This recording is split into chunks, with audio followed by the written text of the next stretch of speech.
Imagine waking up and realizing the fundamental laws of physics are just completely rigged against you. Right, like gravity's pulling a little too hard when you try to stand up. Exactly. Or, friction only exists when you try to move forward, and light only shines on the obstacles that are, well, meant to keep you down.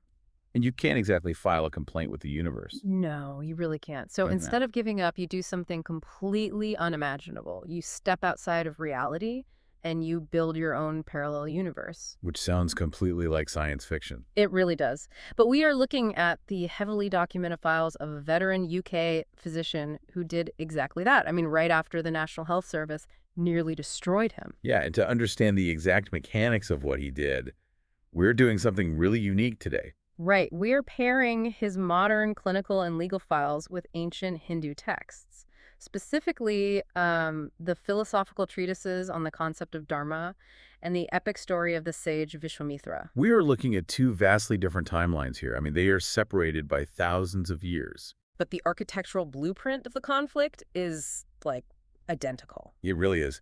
Our focus for this deep dive is basically a masterclass in ethics, leadership, and structural reform. Yeah, we are examining the philosophical and practical conflict between individual willpower and deterministic cosmic laws. We're going to trace the ancient story of Vishwamitra, who, created his own universe out of sheer defiance. And we are running that perfectly parallel with the real-world architecture of Dr. Katyali Srivatsa's whistleblowing saga. Right, Dr. Surya. He's a pediatrician who, after watching the bureaucracy of the NHS prioritize financial throughput over human life, well, he built his own global AI-driven healthcare ecosystem. So welcome to the deep dive. The sources make it clear that to understand the modern medical bureaucracy, we really first have to understand the celestial hierarchy of the Vedic universe. Yeah, we have to start with the historical context of Vishwamitra. Right, and we are talking about a figure who didn't start out as this spiritually enlightened ascetic, right? Not at all. He was a Kshatriya, which means he was a warrior king. His name was Kaushik. Okay, so a king. He possessed absolute military and material power. Oh, yeah.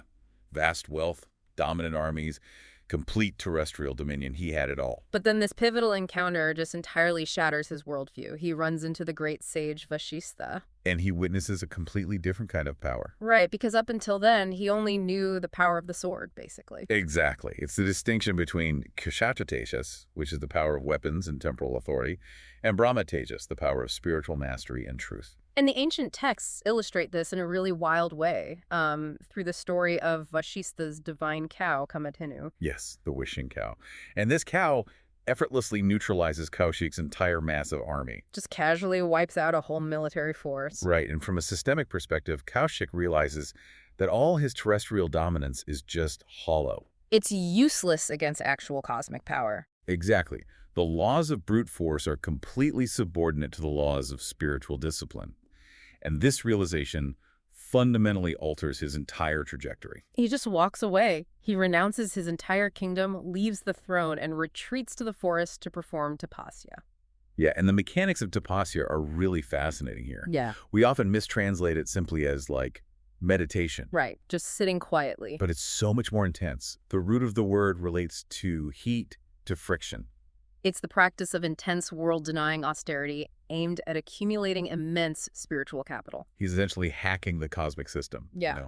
By putting himself through thousands of years of extreme discipline. Right, like enduring brutal heat and freezing cold, fasting, suppressing all the biological imperatives of the body. And his goal is to become a Brahmarshi, that is a sage of the absolute highest order, recognized by the creator deity, Brahma himself. And as he accumulates this spiritual capital, he starts to generate so much power that he actually destabilizes the cosmic order. Well, yeah, because the hierarchy of the gods operates on a very strict, deterministic set of laws. Everything has its specific place. Exactly. But Vishwamitra's sheer force of will begins to threaten that balance. And this really comes to a head with the story of Trishanku, right? Yeah, Trishanku was a mortal king who desires to ascend to heaven in his physical body. Which is a huge rules violation. The cosmic laws explicitly forbid this. They absolutely do. The gods, operating as the ultimate bureaucracy, just deny the application. The physics of the Vedic universe simply do not allow a mortal body in the celestial sphere. It's a hard no. But Vishwamitra looks at this rigid law and decides his accumulated willpower is just greater than the deterministic universe. He uses his spiritual capital to literally push Trishanku upward, like physically forcing him into heaven. And when the gods push him back down, Vishwamitra simply halts Trishanku in midair. He doesn't petition the gods again, he doesn't file an appeal, he just begins forging a parallel universe right there around Trishanku. He starts spinning up new constellations, new stars, a completely alternate heaven. Which is incredible. But from a modern perspective, we really have to look critically at this. Oh, for sure. Because forging a parallel universe just because you didn't get your way, I mean, that seems like an incredibly dangerous act of ego. It does. It borders on cosmic vandalism, honestly. And that is the central philosophical tension of the text. It really forces us to examine the concept of swadharma. Which translates roughly to personal duty or individual righteousness, right? Exactly. Swadharma versus the established laws of the system. From a purely deterministic framework, Vishwamitra's act absolutely looks like ego. Just pure arrogance. But within the philosophical context of the sources, his defiance demonstrates something deeper. It shows that when systemic laws are rigid and incapable of accommodating sincere human striving, those laws are inherently flawed. Ah, so the system is broken, not him. Right. His creation of a parallel universe is not mere vandalism, it is the ultimate manifestation of agency. It suggests that individual consciousness is not merely a subject of reality. It has the capacity to author reality when the established order fails. Precisely. But of course, the gods, specifically Indra, the king of the heavens, are now facing an existential threat. They have a rogue operator who possesses enough power to rewrite the fundamental architecture of the universe. So to neutralize him, they deploy what is essentially a psychological weapon. They send Manaka. Yes, an apsara. And the Rig Veda describes these celestial nymphs not merely as beautiful figures, but as, like, manifestations of divine sensuality. They are specifically engineered to shatter the concentration of powerful ascetics. Because they understand that you cannot defeat that level of willpower with an army. You can't. You have to defeat it by introducing a variable the system hasn't accounted for. Right. So Indra sends Manaka to the Vesant Grove. That's this eternal spring forest where Vishwamitra has been deep in tapasya. And her celestial dance is designed to forcefully reintroduce the biological and emotional variables he has spent centuries suppressing. And it works. I mean, the psychological breakdown is total. It's absolute. The man who conquered hunger, temperature, and pain experiences a massive flood of worldly pleasure. The austerity just breaks. He falls in love with Maka, they live together for years, and they even have a daughter, Shakuntala. But eventually, Manaka is recalled to the heavens. Leaving him behind. And the texts describe a profound psychological crisis here. He is furious at the gods for their manipulation. But he is deeply furious at himself for losing his spiritual capital. He perceives it as a total failure. All those centuries of work just gone. Right. But the sources present a brilliant paradox here. The paradox of perfection. What do you mean? Well, this systemic failure is the exact mechanism required for his ultimate realization. Okay, how so? Up until Manaka, his power was purely mechanistic. It was rigid, unyielding, and cold. Just pure, stubborn willpower. Exactly. But by experiencing profound human attachment, by opening himself up to the terrifying vulnerability of love and the devastating pain of loss, he incorporates a critical variable that pure austerity could never provide. He gains empathy. He does. The rigidity of his power is tempered by the messy, painful reality of the human condition. Precisely. He ultimately achieves the status of Brahmarshi, not despite this human failing, but because of it. Wow. He realizes that cosmic willpower devoid of empathetic connection is structurally flawed. True mastery requires the integration of immense discipline with profound human vulnerability. That concept, a rigid, mechanistic system colliding with the desperate need for human empathy, that is the perfect bridge to our modern sources. It really is. Because we are leaving the Himalayan forests now and Yeah. stepping into the sterile, fluorescent-lit corridors of the UK's National Health Service in the early 2000s. The modern bureaucracy is the new cosmic order. Right. It operates on deterministic laws, rigid algorithmic hierarchies, and unyielding financial protocols. And navigating this space is Dr. Katyali Srivatsa. Dr. Free. He is a pediatrician and intensive care physician with over 4 decades of global clinical experience. And the sources emphasize something deeply significant about his background before they even detail his medical career. Yeah, he is part of the Kadiyali Upadhyaya Brahmin lineage. He holds a 600-year connection to the Uluru Kartikeya temple. And in the Vedic framework, Kartikeya is the divine physician and the commander of the celestial armies against demonic forces. Which is such a striking detail. He is intimately associated with Naga Devata, the serpent wisdom that categorizes poisons and their respective It's antidotes. an incredible historical parallel. Dr. Sri is a modern physician dealing with microscopic demons. Because the documents show that in 1989, long before it was a mainstream concern, he was publishing prophetic warnings regarding the rise of antimicrobial resistance, the superbug crisis. He understood the biological mechanics of how the overuse of antibiotics was forcing bacteria to rapidly mutate and share resistance genes. He saw the poison spreading through the global health infrastructure, and he warned that our antidotes were failing. His approach to medicine is fundamentally rooted in the dharmic concept of locusum graha, which is the preservation and protection of the world through knowledge. So when he evaluated the operational mechanics of the NHS, he wasn't looking at it merely as an employee assessing a corporate workflow. No, he was evaluating it through the lens of absolute ethical responsibility. And the systemic shift he observes in the early 2000s is deeply troubling. The documents detail the bureaucratic rollout of these pilot nurse-led practices and walk-in clinics. Now, on paper, these are marketed as initiatives to increase patient access and streamline care. Sounds great on a brochure.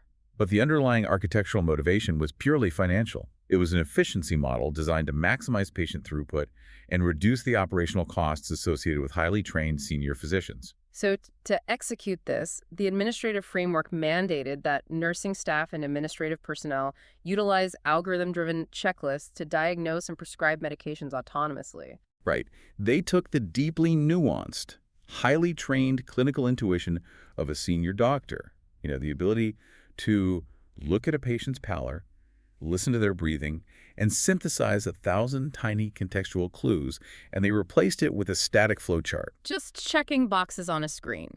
And Dr. Srivatsa identified this immediately as a manifestation of profound adharma, unrighteousness. Because he observed that when a medical system prioritizes budgetary spreadsheets over patient safety, it structurally guarantees catastrophic clinical failures. Those checklist systems lacked the dynamic reasoning required to catch atypical presentations. And furthermore, because the algorithms were designed defensively to avoid missing basic infections, they defaulted to the massive preventative overprescription of antibiotics. Exactly. The system's attempt to save money was directly accelerating the exact superbug crisis he had been warning about since 1989. And the theoretical risk becomes a horrifying reality with one specific case in the files. Yeah, this is the turning point. A 14-year-old boy, previously entirely healthy, presents at the emergency department. The infection is mismanaged or entirely missed by the rigid protocols of the initial assessment tier. Just slipped right through the cracks of the flowchart. And that evening, the boy dies, holding Dr. Shree's hand. That visceral tragedy is the crucible. It forces an absolute clash of duties. Dr. Shree's Swadharma, as a physician, demands that the safety and life of the patient transcend all other considerations. However, the cosmic law of the NHS bureaucracy demands absolute compliance with the established triage protocols, prioritizing speed, cost efficiency, and institutional hierarchy. The analogy that jumps out from the sources is the Mahabharata. Yes, it's a perfect fit. You have the individual doctor acting in the mold of Yudhishthira, trying to see the human context, trying to synthesize the complex reality of the situation to arrive at the actual moral truth. But the NHS administration operates exactly like the character of Bhishma. Right. Bhishma is a paragon of duty, but his duty is blindly, structurally tied to the throne of Hastinapura. He upholds the rigid rules of the institution, even when those rules facilitate catastrophic injustices, like the public disrobing of Draupadi right in front of him. He just stands there because the rules say he has to. Exactly. The bureaucracy is Bhishma, rigidly loyal to the protocol, entirely blind to the human suffering the protocol generates. So Dr. Srivatsa makes the same choice Vishwamitra made.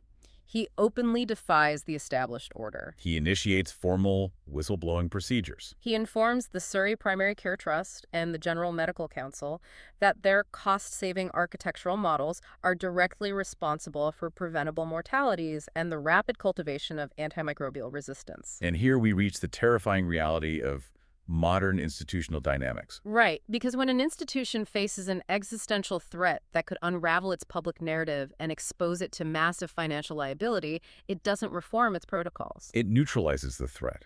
The whistleblowing files outline an 8-year period categorized as a torturous conspiracy. The bureaucracy didn't just fire him. They initiated a methodical destruction of his career, his professional reputation, and his financial stability. Because acknowledging his clinical evidence would require admitting that their flagship cost-saving healthcare model was fundamentally negligent. That admission would trigger a massive public scandal and millions in legal liabilities. So to prevent this, the institution weaponized the legal framework itself against the whistleblower. And the specific mechanism they used is the most chilling part of the legal files.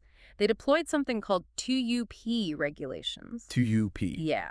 On its face, 2PE, which stands for the transfer of undertakings, protection of employment, is a piece of standard Western labor law designed to protect vulnerable workers. Like if Company A acquires Company B, 2UPE is supposed to ensure that the employees of Company B retain their contracts, pensions, and specific rights. It is ostensibly a shield. Yet the NHS administration fundamentally inverted its purpose, utilizing it as a sword. How exactly does that work? The mechanics of this legal maneuver are highly specific. The administrators utilize TEP to systematically transfer Dr. Srivats's employment contract through a labyrinth of corporate shells and newly formed trusts. So they just kept passing him around on paper. By constantly shifting his legal employer, the Surrey Primary Care Trust, the entity actually responsible for the retaliation and the clinical cover-ups, was able to stand before a legal tribunal and argue a pure technicality. They essentially tell the tribunal, well, Your Honor, we cannot be held liable for Dr. Srivats's grievances because, technically, under the TEE transfer, he is no longer our employee. They use the law to completely sever the chain of accountability. It is a profound manipulation of codified law. It really is. And it highlights the critical distinction between Western legal systems and the ancient concept of Indian dharma. Right, because codified law is finite, calculable, and heavily reliant on procedural technicalities. As philosophers like Jacques Derrida have argued, the rigid calculation of law frequently fails to deliver actual justice. Those with institutional power can manipulate loopholes, force procedural delays, and execute corporate shell games to prioritize their own self-preservation. Which is exactly what happened here. They legally stalled his internal grievances for years, grinding the process to a halt until the statute of limitations on his claims simply expired. They didn't have to win the argument. They just had to run out the clock until the law said the argument was no longer valid. In contrast, the Vedic jurisprudence of dharma is fundamentally relational and restorative. It is not a fixed rulebook. It is a dynamic force meant to sustain the harmony of the whole. And the bureaucracy, by prioritizing its institutional survival over the truth of patient safety, was acting as a pure force of tamas. The Vedic concept of dark, heavy inertia. It is the systemic friction that actively suppresses the vital creative life force. And the sources demonstrate that this methodology was not an isolated incident. They highlight the case of Charma Chowdhury, a radiology manager who exposed that hundreds of thousands of pounds of NHS funding had been illicitly mismanaged. And the system utilized the exact same retaliatory architecture to crush her. The systemic lesson the bureaucracy successfully enforces is one of profound moral injury. Keep your head down. Process the patient in the allotted 5 minutes. Never question the algorithmic flowchart and protect your pension. When the daily operational reality of your profession forces you to commit acts of adharma unrighteousness just to maintain your livelihood, the soul of the medical profession rots. So Dr. Sri finds himself bankrupted and professionally exiled.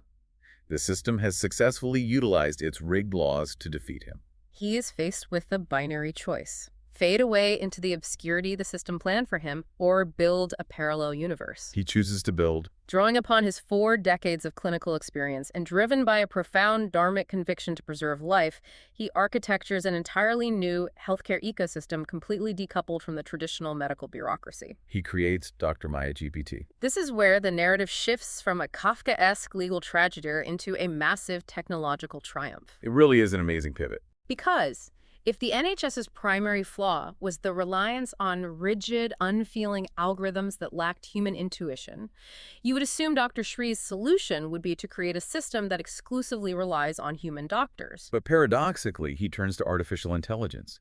He builds a machine to bypass the bureaucracy. Dr. Maya GPT is a multilingual, globally accessible AI healthcare assessment tool. However, its underlying architecture is fundamentally different from the top-down, purely diagnostic algorithms of the NHS. It is built around a highly sophisticated, color-coded symptom assessment logic designed to empower the patient directly at the point of need. And that color coding is key. How does that specific mechanism bypass the institutional gatekeepers? Well, traditional bureaucratic triage frequently relies on a generalized anxiety to drive patients into the physical system. Right. Patients don't know how sick they are, so they crowd emergency rooms, leading to massive bottlenecks and unnecessary pharmacological interventions. But Maya AI's logic allows a patient, even in a remote or underserved geographical area, to input their symptoms and immediately receive a contextualized severity assessment. And it's visual. Red designates a critical emergency requiring immediate physical intervention. Blue indicates a potentially highly infectious viral state, requiring strict isolation rather than sitting in a waiting room. And green signifies an issue that is safe to manage at home with specific guidance. But giving the patient that immediate, accurate categorization, it entirely severs the need for the institutional middleman. A patient with a minor viral infection doesn't sit in an overwhelmed waiting room for 6 hours. They don't acquire a secondary bacterial infection from the environment. And crucially, they aren't needlessly prescribed antibiotics by a stressed, overworked physician trying to clear the room. Exactly. Maya AI is not just a triage tool, it is operationalized AMR preparedness. It is the exact structural mechanism required to fight the antimicrobial resistance he warned about in 1989, disguised as an accessible application. And here is the most striking philosophical irony of the entire deep dive. What's that? The massive, human-run bureaucracy stripped all the humanity, empathy, and intuition out of medicine to satisfy a financial spreadsheet. And Dr. Shri uses a machine, an artificial intelligence, to program the human face back into healthcare. This is the direct parallel to the resolution of the Vishwamitra narrative. Oh, right. Vishwamitra learned that pure, rigid discipline without human empathy breaks under the weight of complex reality. And the NHS built a system of pure, unfeeling clinical algorithms that broke when faced with the complex reality of human illness. Dr. Srivatsa recognized that fundamental flaw. He engineered Maya AI not merely to mechanically process symptoms, but to interact with a profound, encoded empathy. The technical documents explain that Maya is explicitly programmed to solicit and acknowledge the patient's emotional narrative and their psychological fear before it executes the medical triage logic. It operates on the understanding that healing is not merely the mechanical identification of a pathogen. It requires addressing the human mind, which frequently works against itself in a state of terror. Maya AI is the concept of swadharma encoded directly into software architecture. And the sources refer to this paradigm shift as the Ahimsa Global Health AI Diplomatic Law. Let's expand on that geopolitical implication, because ahimsa signifies nonviolence. Right, and the current global power structure of massive healthcare institutions frequently operates on a paradigm of dominance. The sources describe it as a kill, conquer, and rule model, where the institution dictates terms to a disempowered patient. The Ahimsa Global Health AI model proposes an era of symbiotic relationships. It envisions a parallel global infrastructure that organizes health horizontally. By democratizing deep clinical knowledge, it breaks the institutional monopolies built on fear and centralized profit. It possesses the potential to become a stabilizing global power that reorganizes how humanity interacts with its own bodily autonomy, entirely outside the jurisdiction of traditional, flawed cosmic laws. A physician ruined by the system engineers, a technology that could theoretically render the bureaucracy of that system entirely obsolete. Which brings us to the synthesis of our sources. Yeah, whether you are navigating a toxic corporate hierarchy, a broken government agency, or a deeply flawed set of rules within your own industry, the combined texts offer a precise guide for structural reform and ethical leadership.